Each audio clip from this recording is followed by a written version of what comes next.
There's a story about the late British abstract painter Patrick Heron, whose paintings look like this, and the post-impressionist French painter Paul Cézanne, whose paintings of course look like this.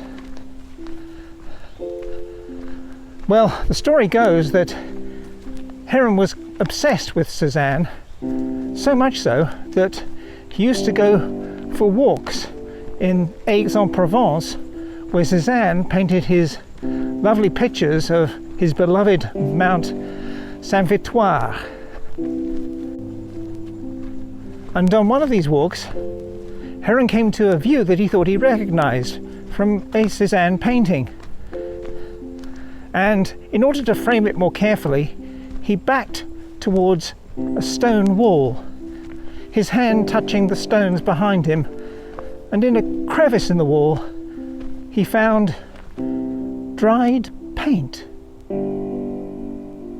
Heron realized he'd found the very spot where Cézanne, after a day's work, had scraped his palette clean. He must have felt like a monk might feel if he had touched the hand of God.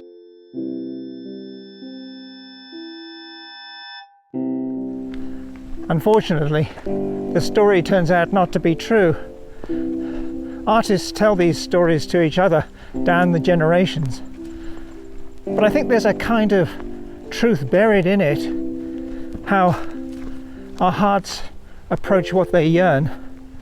And I like to think of Aix-en-Provence being dotted with little caches of Cézanne's scraped oil paint, where he not only painted pictures of Mont Saint-Victoire, but literally painted the landscape.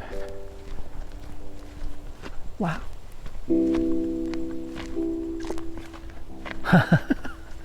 Wow. I've put a link below this video to Professor Ivan Gaskell's original article about this, well, sort of non-incident, which contains the actual artist whose paint scrapings Heron found. Take care.